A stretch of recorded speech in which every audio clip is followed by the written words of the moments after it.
রাজধানীর মোহাম্মদপুরে চলছে জামায়াত নেতৃত্বাধীন ১১ দলের নির্বাচনী জনসভা। কেন্দ্রীয় ঈদগাহ মাঠে জড়ো হচ্ছেন নেতাকর্মীরা। কর্মসূচি ঘিরে উচ্ছ্বসিত তারা। জনসভায় প্রধান অতিথির ভাষণ দেবেন জামায়াত আমির ডাক্তার শফিকুর রহমান। প্রচারণা চালাবেন ১১ দলের প্রার্থী মামুনুল হকের পক্ষে। ভোট চাইবেন রিকশা প্রতীকে। অনুষ্ঠানে থাকবেন এনসিপির আহ্বায়ক নাহিদ ইসলাম সহ জোটের শীর্ষ নেতারা। পরে নিজের নির্বাচনী আসন ঢাকা ১৫-তে পথসভায় যোগ দেবেন জামায়াত আমির। সন্ধ্যায় জনসভা করবেন ঢাকার দোহারে।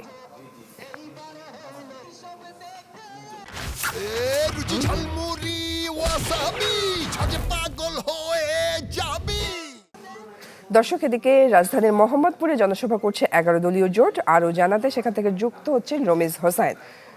রমিজ, জানাবেন বিস্তারিত।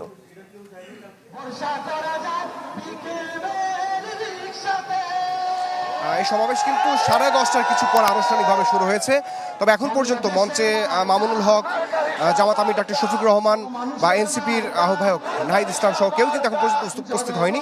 সাধারণ নেতাকর্মী যারা রয়েছেন, বিশেষ করে বাংলাদেশ খেলাফত মজলিসের যে সমস্ত স্থানীয় পর্যায়ে যারা নেতারা রয়েছেন তারা এখানে বক্তব্য রাখছেন।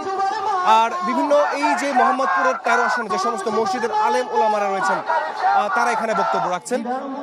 তাদের বক্তব্যে অর্থাৎ ত্রয়োদশ জাতীয় সংসদ নির্বাচনে যেই তাদের মামুনুল হকের যে মার্কাটি অর্থাৎ রিকশা প্রতীক, সেই রিকশা প্রতীককে জয়যুক্ত করার বিভিন্ন ধরনের প্রতিশ্রুতি দেওয়া হচ্ছে এবং বিভিন্ন ধরনের আহ্বান জানানো হচ্ছে এখানে যে সমস্ত সাধারণ ভোটার রয়েছেন। এবং এই নির্বাচনের দিন যেহেতু একই দিন গণভোট হবে, সেই গণভোটে তারা কি ধরনের ভূমিকা পালন করবে এবং সাধারণ নেতাকর্মী যারা এখানে উপস্থিত রয়েছেন, বাংলাদেশ খেলাফত মজলিস, জামাত ইসলাম এবং অন্য যে রাজনৈতিক দলগুলো রয়েছে, সবাই একসাথে যাতে মামুনুল হককে যারা জিতিয়ে আনতে পারে সেই ধরনের কি ধরনের তারা পরিকল্পনা গ্রহণ করবে এবং ভোট কেন্দ্রগুলোতে কি ধরনের তাদের অবস্থান থাকবে সাধারণ ভোটারদের কাছে। যেহেতু আর মাত্র আজকে এবং কালকে সকালের মধ্যেই কিন্তু প্রচারণা শেষ হয়ে যাবে, তো এই শেষ সময়ে তারা আসলে কি ধরনের ভূমিকা পালন করবে সেই ধরনের দিক নির্দেশমূলক বক্তব্য এখানে রাখা হচ্ছে এবং ইসলামী সঙ্গীতের মাধ্যমে সাধারণ যারা উপস্থিত রয়েছে তাদেরকে অনুপ্রাণিত করার আসলে ধরনের চেষ্টা এখানে চলছে।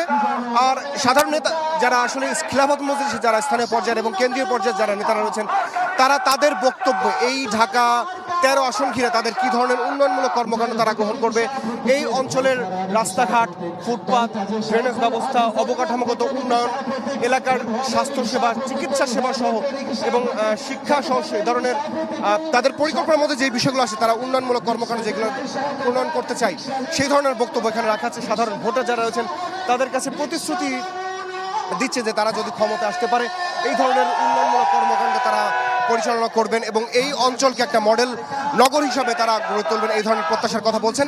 যেহেতু আর কিছুক্ষণের মধ্যেই এই অঞ্চলের যিনি প্রার্থী রয়েছেন ঢাকা 13 আসনের মামুনুল হক এবং বাংলাদেশ জামাত ইসলামের প্রধান যিনি জামাত আমির ডাক্তার শফিকুর রহমান তিনি উপস্থিত হবেন।